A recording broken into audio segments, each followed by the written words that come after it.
Donc, un canard avec une fabuleuse et énorme fortune dans son coffre-fort, pour ceux qui ne connaissent pas. Et le Picsou, en fait, il était trop cher. Avec 1,51 €, je ne pouvais pas acheter un Picsou, une bande dessinée Picsou. Donc, j'avais le choix entre les jouets.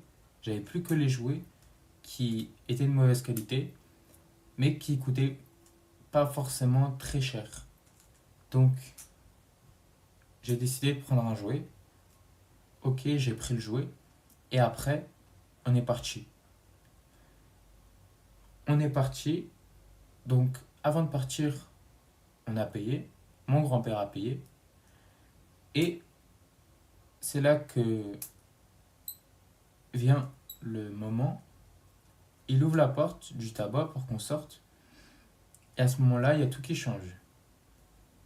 On dirait plus qu'on est au même endroit. Vous allez comprendre. À ce moment-là, il ouvre la porte et il y a plus 5, enfin, aux alentours de 100 personnes qui sillonnent les stands et le marché, mais il y a plutôt 1500 personnes. Donc vraiment, c'est blindé. Pour vous donner un ordre d'idée, je ne sais pas si vous êtes déjà allé au marché de Noël à Strasbourg, mais au niveau de ces dates-là, au niveau de Noël et des fêtes, c'est vraiment blindé les marchés Noël et genre vraiment t'as du mal à passer. C'est un peu comme ça, tu vois. Donc au début on a du mal à y croire, on se dit mais comment ça? Comment ça se fait? Pourquoi? Et comment? Et on se dit ok c'est pas grave, de toute façon on a fini de faire les courses, maintenant on a juste à aller à la voiture. Ça c'est plus facile à dire qu'à faire. En tout cas, c'est pas ce qu'on pensait sur le moment. Pour vous mettre un peu plus de peps, on est sorti du tabac, enfin voilà, on a avancé, etc. dans la foule. Et mon grand-père m'a dit, si tu veux, tu peux me suivre pour pas te perdre, mais tu me tiens pas la main. Donc moi j'ai dit ok. On a commencé à se faufiler entre le public, les gens, les personnes. À ce moment-là, tout va bien, je suis mon grand-père, il n'y a pas de problème. On passe entre 2, 3, 15, 20 personnes. Et en fait, je vois que j'ai perdu la trace de mon grand-père. À cette époque, je faisais 1 mètre, pas beaucoup, 1,20 m peut-être. Et j'étais vraiment petit. Donc, j'avais vraiment du mal à me repérer, surtout que les gens à côté de moi, c'était plutôt des adultes, donc qui faisaient 2 mètres ou un peu moins. Mais en tout cas, ils étaient plus grands que moi. Et moi, je me suis dit, bah, en fait, ça sert à rien que je bouge, je me suis perdu. Ça sert à rien que j'aille quelque part, je me suis perdu. Faut pas que j'empire la situation. Donc, pendant 2 minutes, je suis resté au milieu. Sauf qu'après, en fait, j'ai vu, ça m'a bousculé. Genre, j'ai été pris dans le courant, comme si j'étais pris dans les vagues, etc. Et je tourne ma tête à gauche, je tourne ma tête à droite, et à gauche, je vois que il y a quelque chose qui attire mon œil. L'œil. Mon œil gauche et droit. C'était un poteau bleu. Donc je me dis, mais pourquoi il est bleu ce poteau?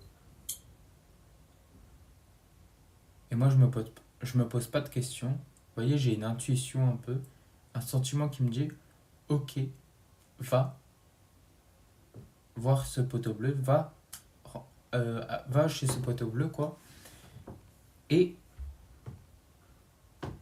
tu verras là-bas. Donc, moi, je vois le poteau bleu. Je le vois donc. Moi, je suis là. Et le poteau bleu, il est là. Genre, il est un peu plus loin, vous voyez. Mais au niveau de la hauteur, il est plutôt au niveau de là, au niveau de la hauteur surtout. Donc le poteau bleu, je le vois et je me dis, ok, je vais y aller. Donc je tourne à gauche, je zigzague entre les gens, tout le monde, et j'arrive enfin au poteau bleu. On était au moment où on sortait et que moi j'étais dans la foule.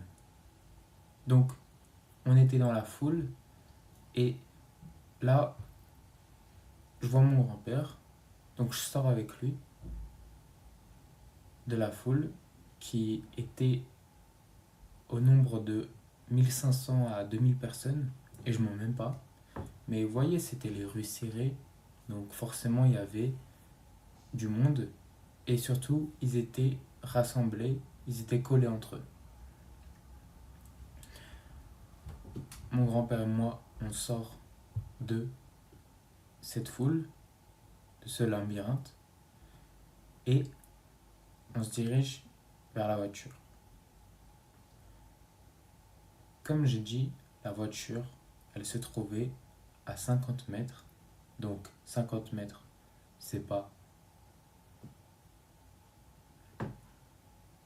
si bien loin que ça. Et justement, on en a fait les frais. C'est-à-dire que on y allait à pied. Et justement, on y allait à pied, mais c'était que du bénéf, puisqu'on venait de manger avant. Vous savez, des fois les stands, ils vous font goûter des aliments, des vivres, et ils nous avaient fait goûter de tout ce qui était boucherie, tout ce qui était saucisses, etc. Et en fait, nous, on voulait pas à ce moment-là trop manger, puisqu'on s'est dit, en fait, à midi après, on va avoir du mal. Et on a eu du mal. Et pourquoi, d'après vous? Pour ce que je viens de vous dire, en effet. Donc, on a fait 50 mètres de marche, mais justement, elles étaient méritées, ces 50 mètres. Et surtout, elles étaient nécessaires. Arrivé à la voiture, donc, pour préciser, on avait un parking, ou en tout cas, il y avait un parking, puisque ce parking ne nous appartient pas. Et dans ce parking, ils étaient tous garés. Les voitures, les scooters, les motos, les avions, hélicoptères, etc. Bon, cette fois-ci, il n'y avait pas d'avion ni d'hélicoptère. Je ne sais pas pourquoi. D'habitude, il y en avait. En tout cas, c'était pas normal, puisque on était en plein été, etc. Et donc les gens, ils ont plus l'habitude d'aller prendre l'hélicoptère. Mais bref, je suis personne pour juger. Le mien, en tout cas, j'en ai pas. Je suis un menteur. Ok. On arrive dans la voiture. Mon grand-père, il ouvre. Il prend la clé. Il ouvre la porte de devant, au niveau du volant. Et vous savez, quand tu ouvres la porte, cette porte-là, t'as tout après. C'est-à-dire que ça ouvre tout. Donc, moi, j'arrive. J'ouvre la porte de devant à droite, donc côté passager, et j'entre. Et quand je suis entré, il ne s'est rien passé, et c'est normal. Donc, on a pris la voiture, et on a démarré pour aller sur